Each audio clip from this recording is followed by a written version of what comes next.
Monsieur Morin, Monsieur le Président des régions, Monsieur le Président des régions de France, Monsieur le Ministre. J'ai mis le paquet là. Monsieur le maire de Deauville. Messieurs le président de Chambre d'agriculture de la Manche. Cher Jean-Luc, de la Chambre régionale. Les représentants divers et variés de la FNSEA, du FAFCEA, de toutes les corporations que nous avons invitées. Merci d'être avec nous. Nous sommes en Normandie. Je l'ai dit ce matin et je le redis devant Monsieur le Président. Nous sommes arrivés avec la neige, la tempête, la pluie, il faisait froid.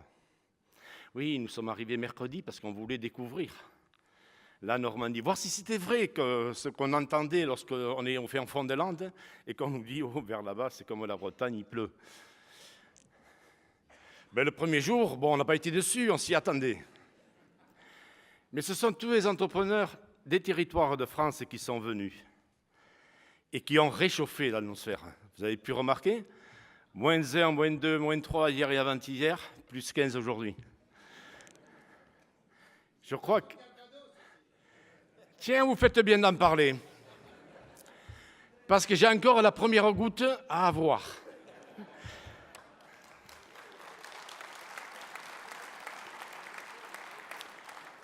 Apparemment, je ne suis pas le seul. Non.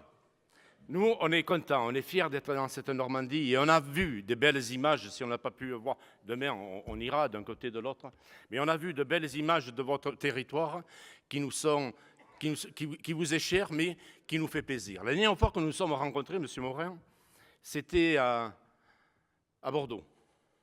À Bordeaux, dans un colloque qu'il y avait sur la PAC et qui était organisé par les régions de France, donc que vous présidez.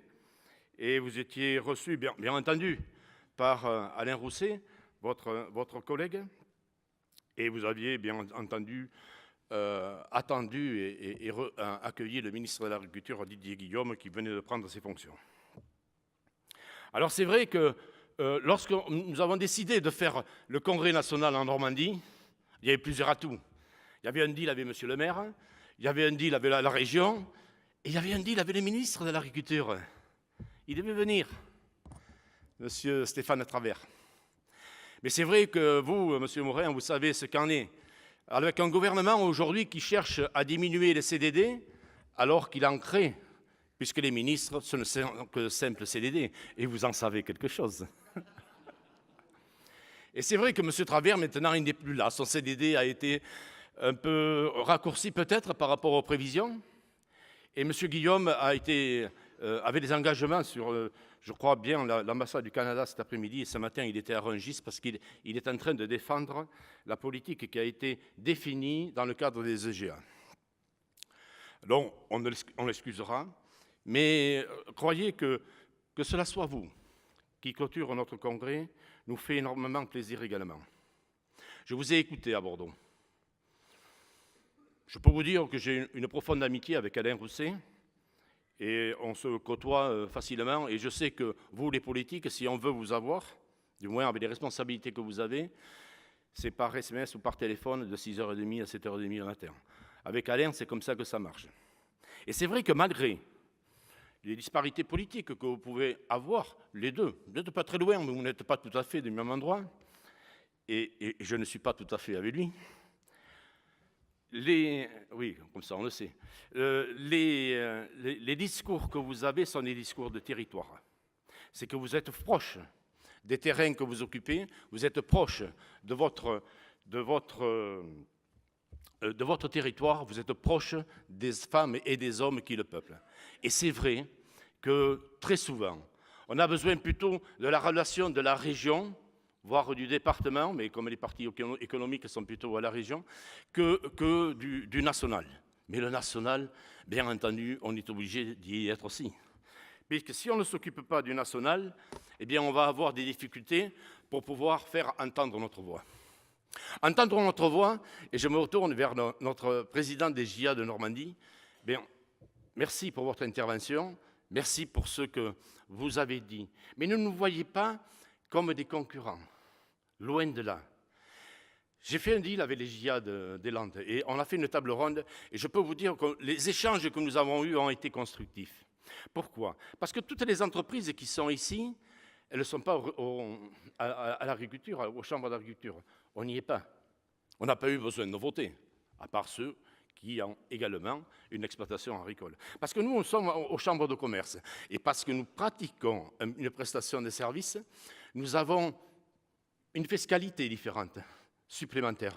Nous avons un taux assurantiel supplémentaire. Nous avons du social qui est différent. Et vous le savez, les TODE que vous pouvez avoir, que nous ne pouvons pas avoir. Enfin, tout un tas de disparités qu'il y a entre le métier d'agriculteur et le métier d'entrepreneur de travaux. Qu'il soit entrepreneur de travaux agricoles, rural, dans les collectivités, ou forestier.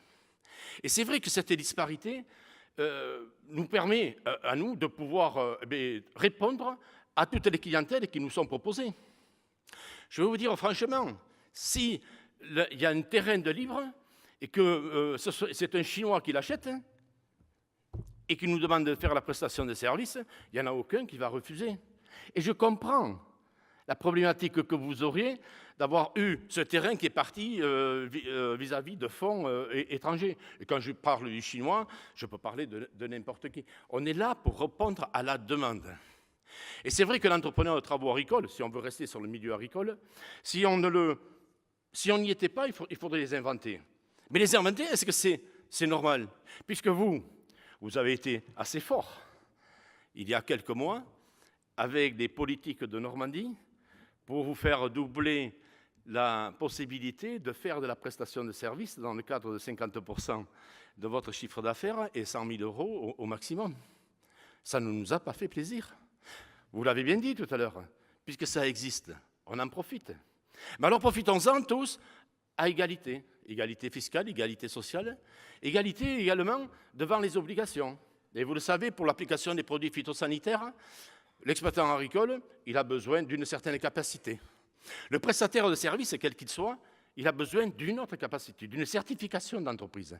Et c'est vrai qu'il ne faut pas qu'on rentre dans le nivellement vers le bas. Il faut qu'on aille vraiment vers le haut. Il faut qu'on tire vers le haut ce métier qui a trop de conséquences environnementales et sociétales. Et c'est vrai que c'est tous ensemble que nous pouvons le faire. Alors c'est pour ça que, au service des exploitations agricoles, au service des jeunes agriculteurs, les EDT peuvent répondre et vous accompagner pour le développement de votre exploitation. En somme, ce que nous voulons, c'est bien entendu que le monde agricole et les filières agricoles et les exploitants agricoles gagnent leur vie en travaillant leur structure, puissent s'y retrouver. Et s'y retrouver, c'est éviter d'acheter des centaines de milliers d'euros de matériel qui dorment dans le hangar parce qu'ils ne sont pas utilisés beaucoup. Mais c'est peut-être de faire appel à un ETA pour faire les travaux. Eh bien, il faut le faire. Et à nous, les ETA, d'avoir le matériel adapté, mais surtout les compétences pour les mener. Parce qu'on a parlé, et on parlera longtemps encore, de l'agriculture de précision. Mais à quoi ça sert d'avoir tout le matériel adapté si on ne sait s'en servir que de 10%? Si on ne sait pas sortir les bonnes cartes des programmes qui sont sur cette moissonneuse-batteuse, sur cette ensileuse ou bien sur ce semoir à céréales. Donc, il est important qu'on ait les dix ensemble. Et c'est pour ça qu'il est important aussi que nous puissions continuer à se parler, à s'entendre, mais aider les constructeurs à des fournitures de matériel qui nous permettront peut-être demain d'avoir moins de risques avec les productions que nous faisons. Et il faut savoir que ça a été diminué. On parlait des produits phyto, mais on a diminué de plus de 75% les applications et on les fait beaucoup plus finement. Mais ça, on ne sait pas le dire. Mais on ne sait pas le dire, nous, entrepreneurs, mais de la production agricole en général. Et on est toujours montré du doigt socialement par rapport à ces événements-là, alors que tous, ensemble, on s'y est mis. Donc, il est important de continuer à travailler là-dessus. Les tables rondes que nous avons eues pendant les 2 journées nous ont bien vu les chemins à prendre, ont bien vu la volonté et ce qu'on attend de nous. Et ce qu'on attend de nous, c'est de faire du travail, et du travail si possible irréprochable, qui respecte certes la sécurité humaine, mais surtout qui respecte la sécurité environnementale, tout en donnant les possibilités aux exploitations agricoles et à nos clients, quels qu'ils soient, de pouvoir s'y retrouver. Pour cela, il ne faut pas acheter que du matériel. Il faut acquérir des compétences. Et acquérir des compétences, ça veut dire quoi? Ça veut dire se former. Et aujourd'hui, où le milieu agricole remet en cause... Oh non, c'est le gouvernement qui a remis en cause les OPCA qui existaient et que le FORCEA, par exemple, qui est notre OPCA de financement, eh il est en train de vivre ces derniers jours pour devenir OCAPIA et non plus un OPCA, un OPCO. Cherchez pas à comprendre, je n'ai pas cherché d'abord, mais après il a fallu quand même comprendre. Mais c'est vrai que ces événements, cette volonté qu'il y a eu du gouvernement de regrouper plusieurs formations, plusieurs OPCA de formation, c'est vrai que ça, pour le premier trimestre, et j'ai eu des remontées de beaucoup d'entrepreneurs pour le premier trimestre 2019, nous met un peu dans la panade, puisqu'on ne peut pas faire face à toutes les enveloppes, mais dès le deuxième semestre, avec la création de CAPIA, j'espère qu'on aura des ouvertures pour pouvoir continuer à nous former, nous, entrepreneurs, mais également nos salariés. Donc, parce que nous ne serons rien. Nous ne serons rien si on ne prend pas la conscience que nous avons besoin d'avoir toutes les compétences pour répondre à la demande de nos clients.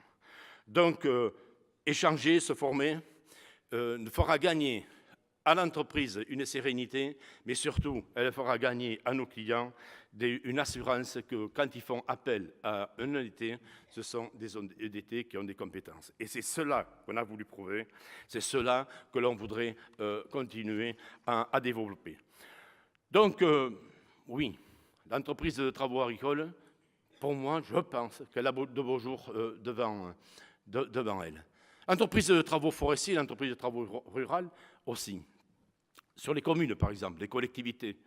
Combien de fois, je dis à certains maires, mais plutôt que d'acheter le matériel et d'embaucher, alors c'est vrai que, excusez-moi, monsieur le maire, parce qu'ici à Deauville, j'ai eu l'impression qu'il y avait des ressources. Alors peut-être qu'il y a beaucoup de personnel, mais dans les petites communes, où on est content d'embaucher, parce que celui-là, peut-être qu'il votera pour moi tout à l'heure, ce qui n'est pas certain, eh bien, il faut pouvoir contrôler tout ça. Et la prestation de services que nous proposons, nous les EDT, elle peut répondre à cette demande. Parce que c'est marginal des fois ce qu'il y a à faire, mais il faut le faire, et il faut le faire avec une certaine assurance. Et pas plus tard que vendredi dernier, où je faisais une intervention chez mon ami Patrick Montrial, qui est je ne sais pas où, si vous voyez le béret, Patrick est dessous, on a discuté avec les maires sur l'ouverture des possibilités de marché, de contrats que nous pouvons faire avec les EDT. Je peux vous dire que les portes sont largement ouvertes. Sur le secteur forestier, je remercie le président de François Forêt, mais également M. Cateux, le représentant des propriétaires forestiers, d'être venu et d'avoir répondu à notre invitation, parce qu'on a besoin de travailler ensemble.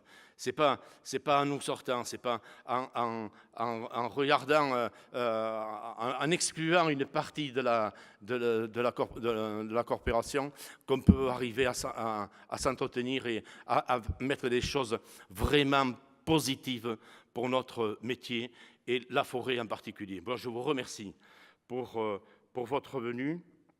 Et je vous pourrai de faire toutes mes amitiés à M. Antoine Damécourt quand je le rencontrerai, quand vous le rencontrerez. Derrière toutes ces prestations qu'il y a certes une certaine législation. Oui, nous nous battons aussi pour suivre la locomotive que vous avez mise en place pour récupérer les réductions de charges sociales. On a perdu le CICE, on espère gagner toutes les réductions de charges sociales qui sont afférentes et qui compensent. Ça, on s'est battu avec. On est passé derrière vous, on est monté dans le wagon et on est content de ce que nous avons fait. Oui, nous continuerons également à vouloir garder le GNR et ne pas se mettre au niveau du blanc comme certains ont voulu le faire. On n'a aucune raison. Nous, dans le cadre du milieu agricole, de passer à du blanc qui ferait que monter les factures des agriculteurs ou des prestations de services que nous ferions et qui n'auraient aucun intérêt par rapport à la fiscalité reçue au niveau du territoire. Nous avons besoin également de coller à tout ce qui existe et nous sommes fiers de pouvoir continuer à le faire. Mais il ne faut pas se battre, il faut continuer à se battre tous ensemble là-dessus. Et nous, vous, mesdames et messieurs les présidents, c'est dans vos départements qu'il faut que vous fassiez passer le message et c'est votre rôle et je tiens à réinsister là-dessus. Bien entendu, il y a la PAC. La PAC où semblerait, alors il y a eu 7 pages qui ont été données, soi-disant, ça devait être que le résumé, cette semaine à Bruxelles par rapport de la part du gouvernement français. Je ne connais pas tous les détails. Mais à partir du moment où on incitait l'agriculteur à prendre un salarié plutôt que de faire appel à l'externalisation des services, ça nous a quand même mis un peu en vrille. Je sais que vous y êtes pour quelque chose, je sais que vous cherchez à préserver, mais derrière, nous, les 100 000 intervenants que nous avons dans les 25 000 entreprises françaises, que les 100 000 intervenants, ils ont leur rôle à jouer. Et si par cas la PAC devait se donner ou les primes devaient évoluer par rapport à l'emploi qui est créé, considérons l'emploi qui est fait par les entreprises de travaux agricoles au bénéfice des exploitations agricoles. C'est important. Alors bien entendu, ce sont des points que nous défendons bien au national et les différentes rencontres que nous avons eues au ministère, que cela soit le ministère de l'Agriculture, que cela soit à Matignon, même à l'Élysée, où nous sommes allés rencontrer les personnes responsables. Nous avons défendu votre cause, nous avons défendu les propos que je viens de tenir. Mais derrière, nous les défendons également à Bruxelles, puisque avec la CETAR, notre confédération européenne, que j'avais eu l'honneur de présider pendant 6 ou 7 ans, eh bien, on a pu également défendre l'entrepreneur et défendre également les positions que je viens de vous exprimer là-dessus sur le social. Défendre également, c'est vrai qu'il y a des subsides qui sont donnés, des aides qui sont données par rapport à nos agriculteurs sur les matériels, qu'on ne fasse pas trop de distorsion, qu'on n'aide pas plus l'un que l'autre à partir du moment où on fait le même travail s'ils vont faire de la prestation. Ça, c'est quand même une différence. Et c'est vrai que le bas blesse un peu là-dessus. Mais on va veiller au grain par rapport à tout ça. Nous, on ne demande pas des subventions sur le matériel. Oh, pourquoi pas? Si on nous les donne, on va les prendre.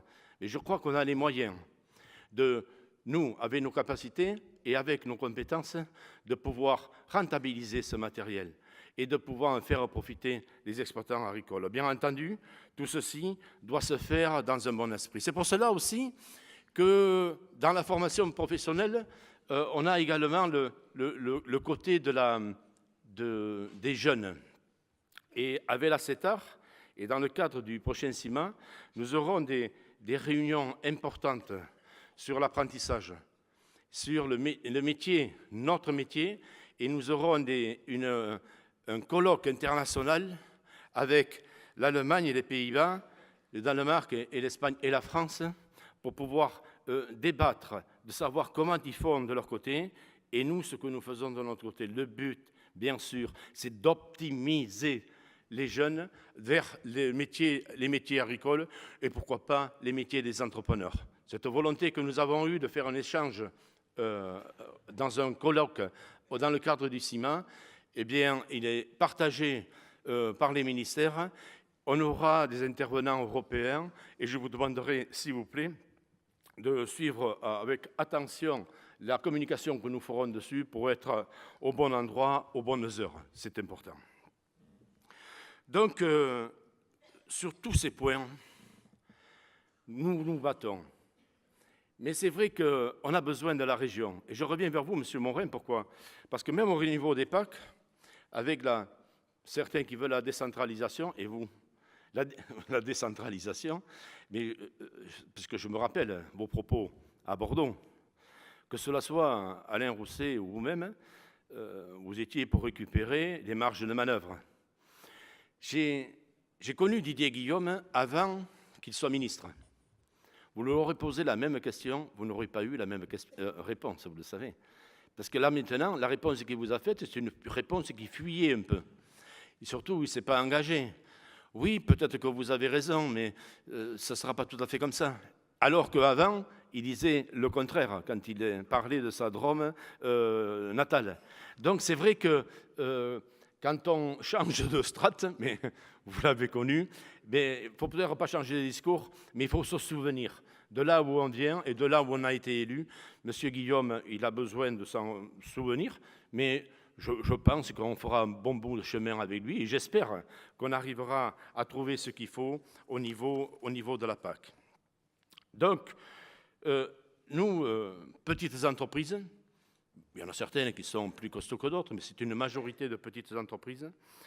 Nous, petits employeurs, mais quand même, pas loin de 100 000 intervenants, c'est-à-dire si on sort les 20 000 chefs d'entreprise, ça fait 80 000 salariés qui sont chez nous, c'est quand même pas mal. Alors je ne connais pas les derniers chiffres puisque la MSA ne nous les a pas donnés. Tiens, on fait, Monsieur le Président de la MSA, je vous félicite, vous avez défendu ardemment la MSA tout à l'heure. Je vous ai vu sur la défensive par rapport à certains positionnements. Vous avez raison, l'agriculteur ou n'importe qui doit gagner de l'argent. Mais quand on gagne de l'argent, c'est vrai qu'on paye les charges sociales, on paye les impôts en même temps, mais il vaut mieux payer les impôts que d'être miséreux et de demander des subventions pour boucher les comptes d'exploitation. Ça, c'est important. Vous avez raison sur l'analyse générale, et j'ai pris ça un peu sur la... Comme quoi, tu as été mis un peu sur la défense, mais c'est vrai qu'il faut bien provoquer les gens pour les sortir un peu de leur gond. Je crois que là-dessus, tout le monde a compris que notre but, nous, entrepreneurs, c'est non pas d'exister, mais d'être vraiment dans une communion transversale vis-à-vis du monde agricole. J'ai des rencontres avec les responsables de la production agricole. On travaille énormément sur les secteurs de filière, sur les secteurs d'activité, mais que cela soit sur le social, également sur la formation professionnelle. Et tous ces points-là, on les fait ensemble. C'est ensemble qu'on peut arriver à faire des preuves, et c'est ensemble que nous arriverons à avoir une fédération costaud, mais également des entreprises qui peuvent être fières de ce qu'elles représentent. Mesdames et messieurs, les membres du bureau, ils sont tous ici. Tous, ils défendent le même idéal. Tous, ils défendent la même volonté. La volonté de défendre l'entreprise de travaux agricoles, l'entreprise de travaux agricoles, rurale et l'entreprise de travaux forestiers. Pour moi, tout ce qui est les interventions qu'il y a eu aujourd'hui, vous avez remarqué qu'à aucun moment on a mis un entrepreneur de travaux agricoles dans les tables rondes. On a mis des personnes extérieures. Et ne pensez pas qu'on les a briefés pour qu'ils disent de bien de nous. Monsieur Purcell, qui vient de partir, ces slides où il mettait en avant le bénéfice pour l'exploitation économique, bénéfice économique pour l'exploitation, ça fait longtemps qu'il les a sortis. Les interventions d'hier et de ce matin, c'était du spontané avec Jean-Luc, puisqu'on a des deals à faire avec la coopération à un certain niveau. Il faut pouvoir être existant, et pour être existant, il faut travailler collectif. Moi, je l'ai dit, je peux vous le redire, un collectif sera toujours plus fort que le meilleur d'entre nous dans notre métier. Mais le meilleur d'entre nous dans notre métier, c'est vrai qu'il a un savoir-faire, mais à quoi ça sert s'il ne le fait pas savoir? Donc tout ceci, il faut qu'on en tienne compte. Moi, je suis fier d'être à la présidence et de ce bureau, à la présidence du conseil d'administration, à la présidence de la Fédération nationale, tellement qu'il y a des personnes qui ont envie de défendre et qui ne veulent pas s'opposer. Je suis fier d'être avec vous tous et je suis fier également d'être en Normandie où j'ai eu l'occasion, certes, de vous voir, Monsieur Morin, mais de retrouver des amis, que cela soit Jean-Luc Duval, mais que cela soit Pascal Ferré qui est ici, des amis que je ne peux pas voir très, très souvent, parce que si je veux les voir, il faut que je me déplace. Ils viennent peut-être dans les Landes, j'en sais rien, ils ont la mer, ils ont tout, même la neige ici, nous on ne l'a pas, alors c'est formidable, mais ce qu'il y a de sûr aussi dans ce pays de convivialité, eh bien nous sommes tous heureux d'être là, je tiens aujourd'hui. et ça sera la fin de mes propos, de remercier l'organisation, Patrice, Michel, Alain, toute l'organisation qui a pu faire de ce congrès une réussite. Je tiens bien entendu à féliciter et remercier toute l'équipe parisienne qui ont travaillé également d'arrache-pied, parce que ce n'est pas facile d'organiser les tables rondes, ce n'est pas facile de regarder et d'organiser les différents déplacements qui sont à faire. Merci pour ce qui a été fait. Et pour vous tous, un grand merci d'être venus à ce 87e congrès. Merci à vous tous.